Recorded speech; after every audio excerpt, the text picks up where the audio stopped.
Okay, so I'm going to have another look at this pressure relief valve, or a look at this pressure relief valve on this Triumph, because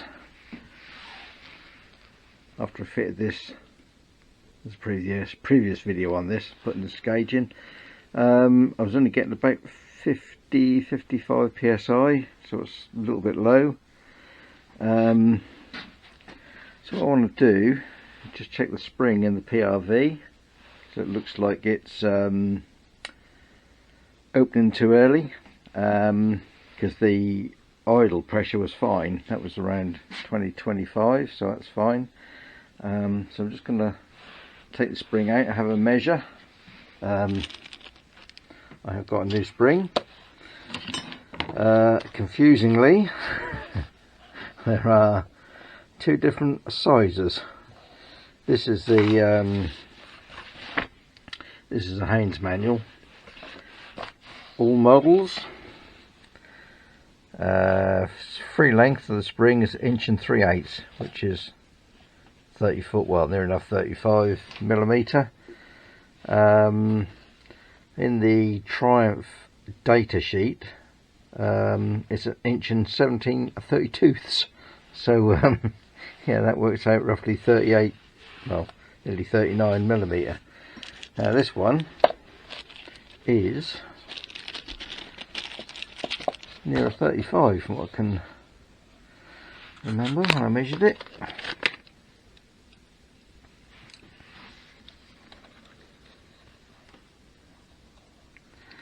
Yeah, 34.98, that is, that one. Which is the new one. So I'll take the old one out, see how that measures up. Although free length, well,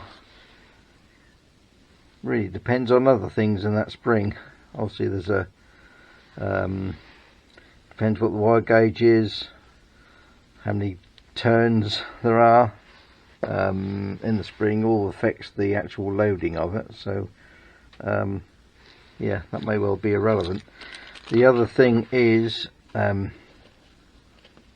did read somewhere that longer spring, as there's two different part numbers, the longer, higher tension, if you like, higher pressure spring, is really meant for the triples, not the twins. So yeah, who knows.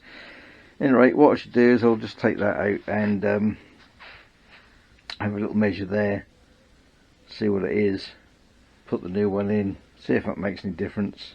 We can always shim it out. I think that might be possible to do that, to put a bit of extra load on it, but yeah, I'll just try it as it is to start with. Let's see how easy this is going to come undone. I also just want to take the cap off. I don't want to take the whole thing out really. Let's see, get in here at all with this. I might have to get a socket on it. Oh, there we go. Well, that's okay. That was easier than I thought.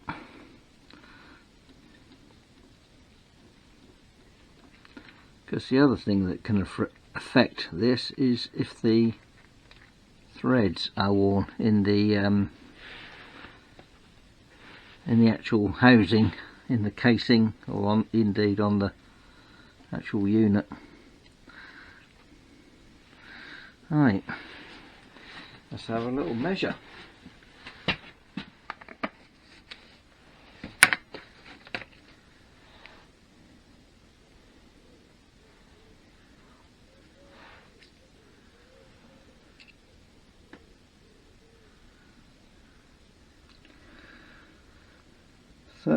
.81. Oh, hang on. 34.8. What was this one?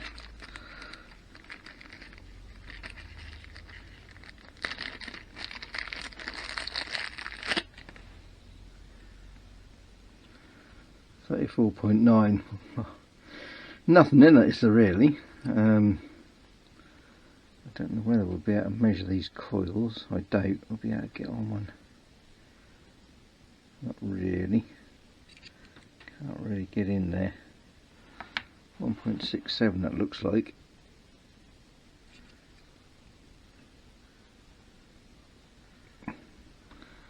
.62, yeah, could be. Right, try and remember which one is which. That's the old one. That's the new one. Oh, yeah. That is definitely stiffer. Yeah. Let's try it in the other hands, just in case that's a strong right hand.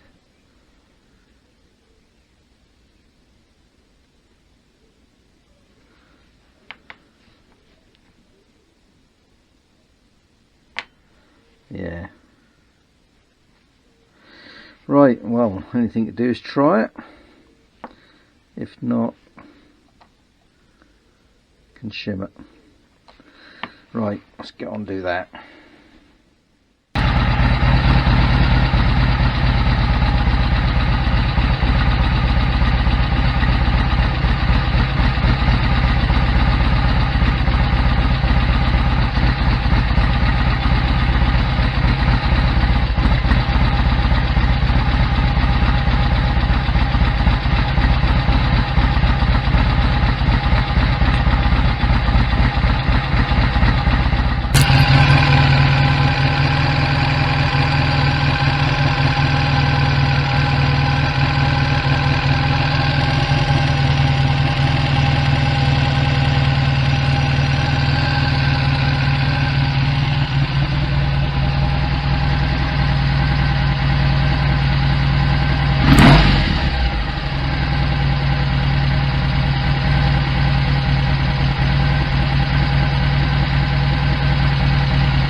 Well, as you can see there, I've got a little bit of an oil leak coming from that. Well, it has got new O-rings in, so shouldn't be a problem.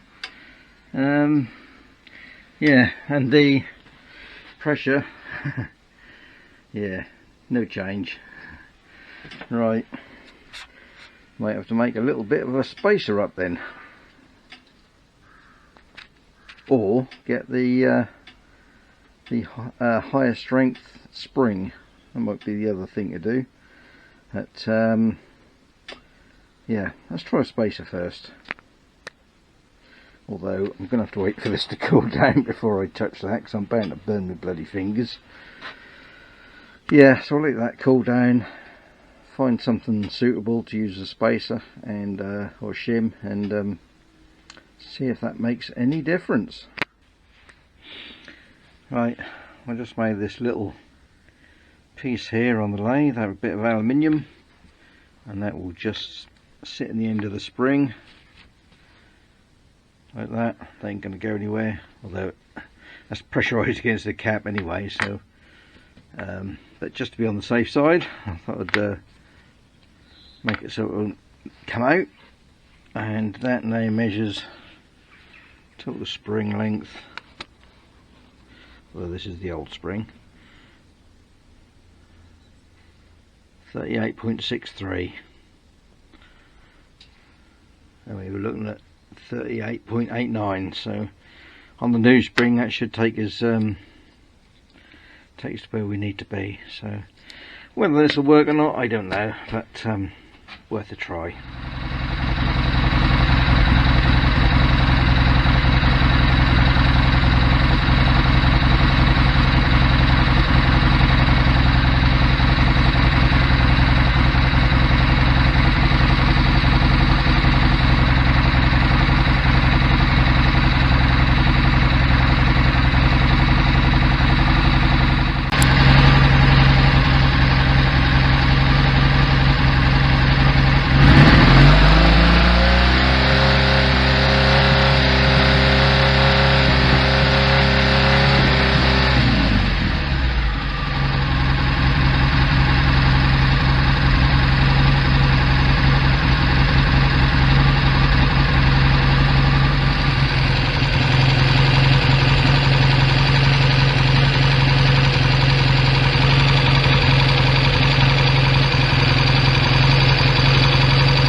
Right, well, that I didn't think it would, but it seems to have sorted it out. Although it's not fully hot.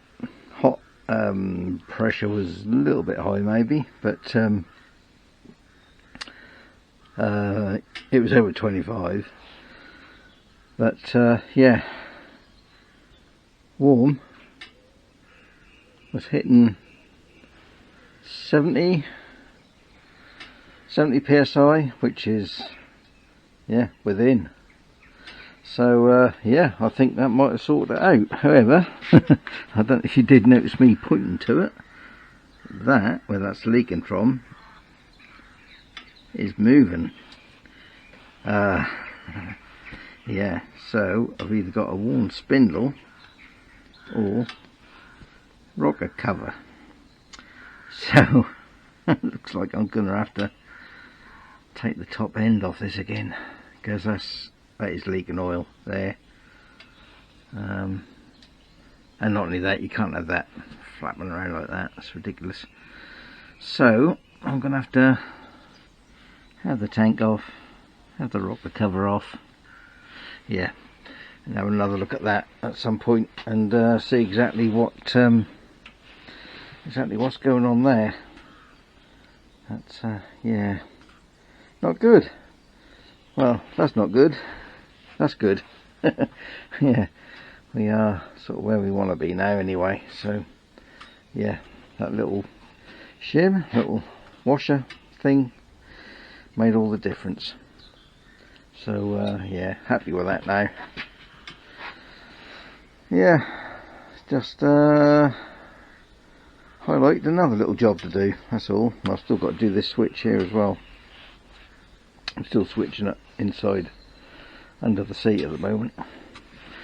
Yeah, so more work required.